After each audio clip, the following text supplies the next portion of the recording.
Recording has started.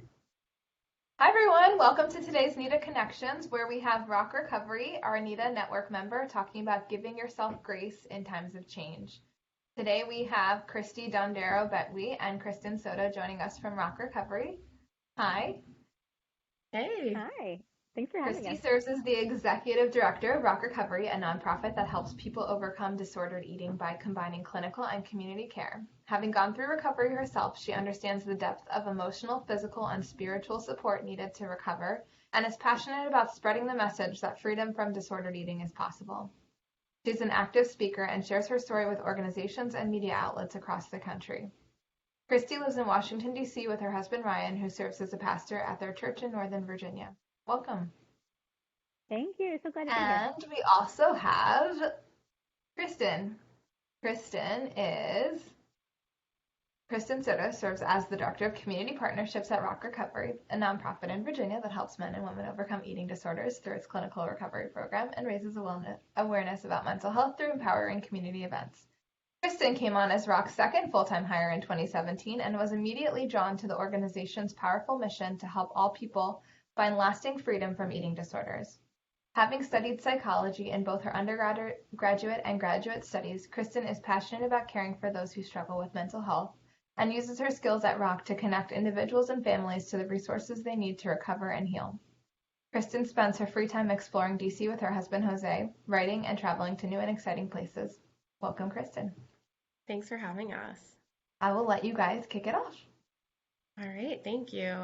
So we're really excited to be here, Christy. I'm really excited to be here with you. I miss you. I haven't seen you in so long. No, I miss you terribly. It's horrible. Um, but I'm really excited to chat with you about perfectionism. I feel like this is something we all struggle with so often, and especially now that we have so little control over things in our lives. So I wanted to just kind of kick it off by asking you, why might perfectionism be so heightened right now, and why is it so important to give yourself grace in these crazy times that we're living in? Yeah, great question. So, since you know me so well, you'll be able to now tell me in the future to take my own advice because my husband keeps threatening whenever I do interviews or write things and he reads them. He's like, "This woman sounds smart. You should listen to her." So, I feel like I'm kind of going to out myself a little bit. But, for me, being a recovering perfectionist, I feel like unfortunately and definitely times of change really stir up perfectionism because it's often rooted in control and just feeling like you have some sort of semblance of normalcy or control over the things that are happening that are otherwise really uncontrollable all around us. So for people like me who might kind of tend toward that way, a lot is being stirred up. Routines are changing. We're more isolated, and there's not a whole lot else to do besides channel our energy into certain projects or certain ideas or certain places. And so I think all those tendencies often get us sort of laser focused on something and can really ramp up perfectionism. And why Yeah. it's important to show yourself grace because you will drive people crazy if you don't do that and if you're too perfectionistic. I'm married to a lovely poet, creative type, not a to-do list maker like myself. So a lot of it is just for relational cohesion and harmony. Perfectionism can really be a relationship killer because no one's perfect and we all need grace and forgiveness because none of us are perfect, unfortunately.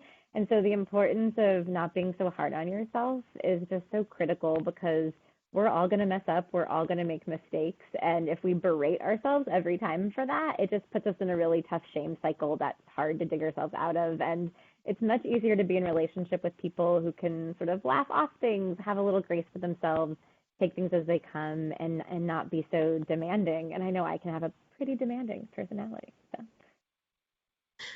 Yeah, and I love that. I love that, especially your point on during this time living with other people and what it looks like to kind of overcome those perfectionistic tendencies. I know Jose probably feels very similar to Ryan at this point. Um, but I've heard your story of recovery so many times, and I know that you grace is so important to your story, and you talk a lot about how it played into your journey and how it continues to play into your life today. And so I'd love for you to kind of talk about why this was so important to your recovery journey. Yeah, and you know, giving myself grace is not something that comes naturally to me now or that came naturally to me when I started recovery over 10 years ago. So it's a skill that can be learned. We all have these muscles that we can sort of strengthen over time in our personality. Yes, we have our personality traits and things that are ingrained in us, but we're still flexible and adaptable and can kind of work and spend time on building these pieces. So for me, when I started recovery, I worked with an amazing therapist named Melissa. She was so wonderful, and she had this refrain that I feel like she said with me almost every single therapy session we had, where she was like, "Okay, Christy, let's be fair." Because I would just be so hard on myself. I would say, "Well, I had this hard day, but I should be better by now," or "Why am I still struggling with this?" Or "I know all the things. Why can't I do all the things? Like, what? Why are babies better at eating than I am? Like, how have I, at 23 years old, lost all these skills that people are literally supposed to be born with?" And I would just be really, really hard on myself. And she would always come in and remind me with, "Let's be fair. You know, you lived in diet culture for a long time. You had all these different things in your past. You lived this way for a really long time. Of course, it's hard for you to live the way that you want to live now because you're still undoing ingrained behaviors and beliefs and strengthening these new muscles." And so that became my refrain of "let's be fair, let's be fair." And to me, let's be fair is just another way of saying, give yourself some grace. You're not perfect. It's okay. You're going to mess up. And, you know, anyone who's going through recovery or has been through the recovery process knows that it is not linear. If anyone tells you it's a linear process, they are a liar. But it really is two steps forward, one step back, a variety of combinations of those things. And it's just sort of faithfully doing the next right thing and taking those baby steps. So when I went through recovery, I had to learn like perfection was not the goal, progress was.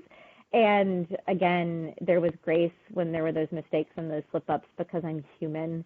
And I love the phrase that we are human beings, not human doers, you know, because I think I was so frenzied and so used to just doing the right things and checking the boxes and getting it all right that I had to remember, okay, I'm allowed to just be. I don't have to be perfect. I don't have to do it all right all of the time.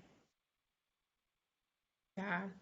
Yeah, and I think you hit on a really good point with that comparison piece too, and how much that plays into grace, like the idea of comparing yourself to others and understanding that we all have different experiences, and even now in this similar experience, we're all handling it differently. And you know, some people are home alone, some people are with others, and so it's it's so important to remove that idea of comparison in giving yourself grace. Yeah. And so I'd love to know how you've then taken those skills that you built up with Melissa and that you focused on in your recovery, and how is that playing into your life now with everything that we have going on, with being isolated from friends and family? How are you handling all of that? The honest answer or the more truthful answer, you know?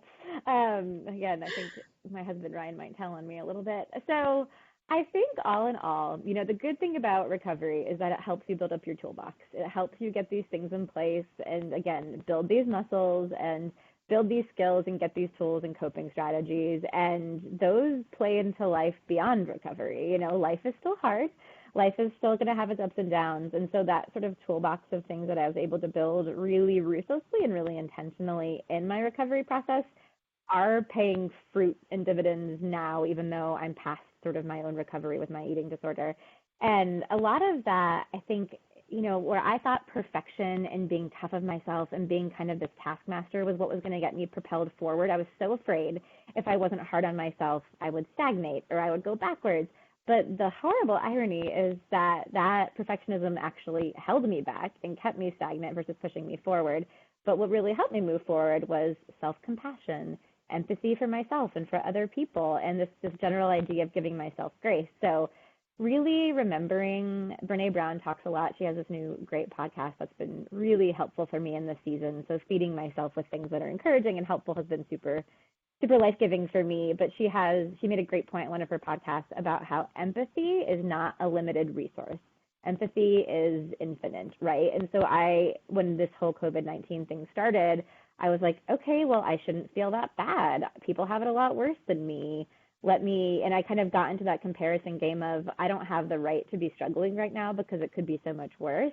And after I listened to this podcast, it actually made me realize, wow, I don't have to belittle or diminish the hard things about what I'm going through, like living in 500 square feet with another human, not having control, not having my usual routine, not having my community that I normally have around me that is so life-giving to me. Like there's a lot of hard right now, even if it could be harder. And it was helpful for me to actually show myself empathy and kind of validate, wow, this is really hard. No wonder I'm struggling and feeling grumpy today, or kind of more tired than usual, or just not feeling like myself. Like, no wonder this is tough. And the minute I kind of slowed down and validated my feelings, I was kind of able to move through them and open myself back up versus berating myself for having these feelings that I didn't deserve to have because it could be worse. So I think remembering not to compare ourselves is helpful all the time. That was a big tool that's been helpful. And just increasing that empathy and allowing ourselves to feel what we need to feel while not dwelling and getting too stuck in it, but allowing ourselves to feel the feels and do all the things is so helpful. Yeah. Yeah. And I think you created a perfect segue into our next question around productivity, um, with which I know is one of your favorite things.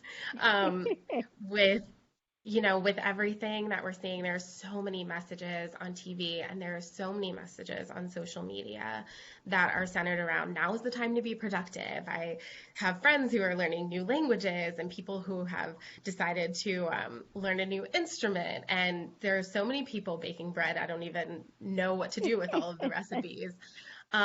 So what support can you offer to people who are really struggling with that anxiety around managing productivity? Because I know for me, with my tendencies towards perfectionism, that was the first thing, was I have so much time and I have so much time to do all these things that I've wanted to do for so long. The issue has always been time, right?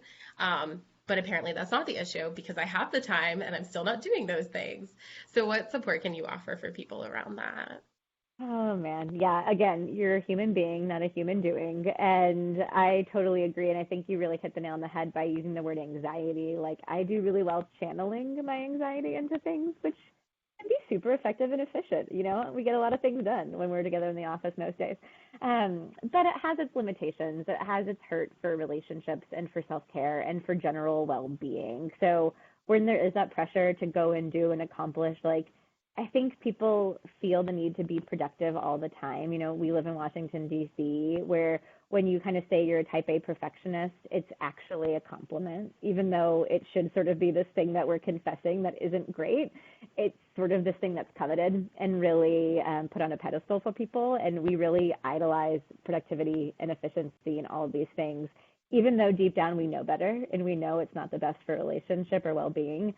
So I think just sort of remembering, what are the things that I value? Am I connecting with my people? Building things into our days that are inefficient.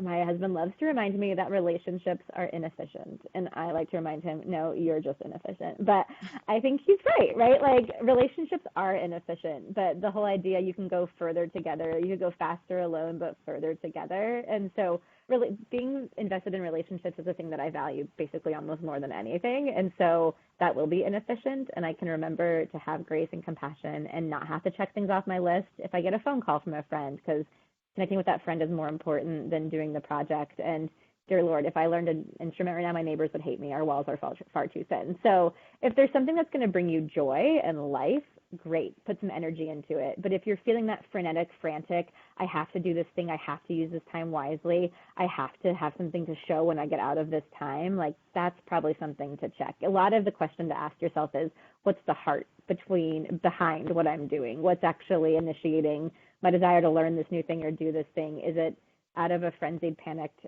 anxious state, or is it out of a good, life-giving self-care activity? Yeah.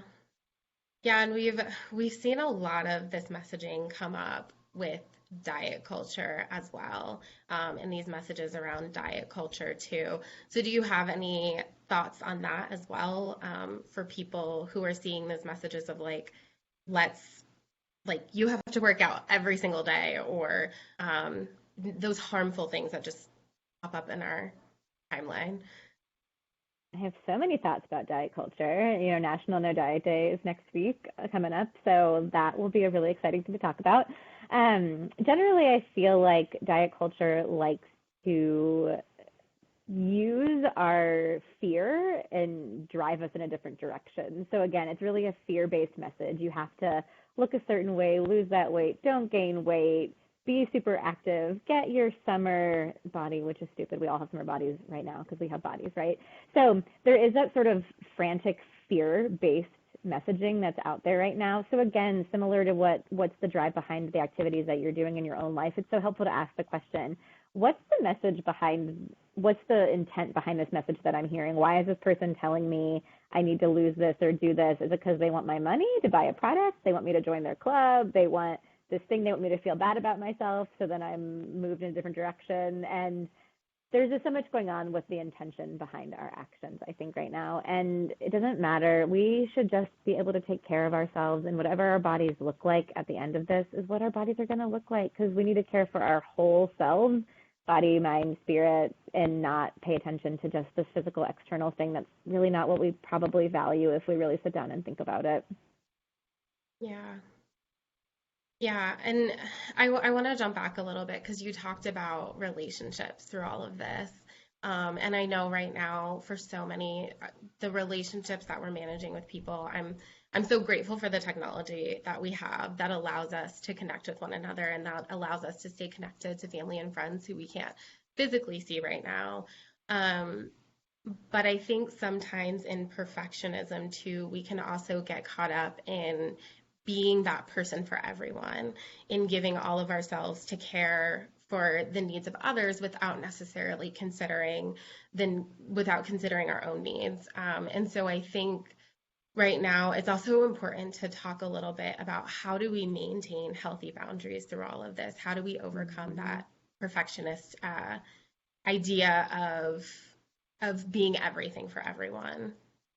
Yeah, I think perfectionism is bad at boundaries, right? And people pleasing and serving is also bad for boundaries. And so the whole principle, I'm sure we've all heard this, you put your own oxygen mask on first before you can care for others. You can't pour out of an empty cup. And boundaries are such a huge part of that. And remembering that it is healthy to draw boundaries with people, to have our limits, and that is actually the more loving thing than being boundaryless and having no sense of that and kind of going all in or doing too much caretaking or expecting too much from people. Like, healthy boundaries are what allow relationships to really thrive and not get smothered or kind of fueled in an unhealthy way. So just remembering to take care of yourself before you take care of other people. Of course, we should care for our neighbors and care for each other and love each other, but there's a limit to what we're actually able to do. So again, it all comes back to intention, asking yourself, what's fueling this desire to help my neighbor? Is it out of a place of love? And is it because I really want to care for this person and I know they need my help? Or is it because I want to be known as the person who's always there for people and never drops the ball and is, the most kind person? Like, knowing that intent and really being honest with ourselves, what's driving our behavior, what's driving our thoughts and our actions is so helpful. Yeah. Yeah. And so I kind of just want to, in thinking about caring for ourselves, just wrap up by asking, what resources are out there? Where can people look to for additional support? And what resources are available, whether it be books or podcasts or things like that, around grace and the idea of giving yourself grace and overcoming perfectionism?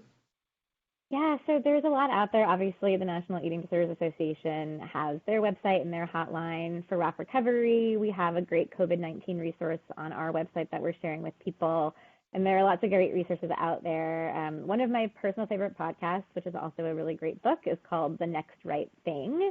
And it's a woman named Emily P. Freeman who wrote this book and has the podcast. And man, if that's not the battle cry of recovery or the battle cry of COVID-19, we all just have to do the next right thing. So taking it one day at a time, taking that next step, not worrying about a day from now, a week from now, a month from now, a year from now, but what is the next right thing I need to really do to serve myself and to serve my loved ones today? So just really focusing on that. That's awesome. I'm definitely going to check that out. I love me some Emily.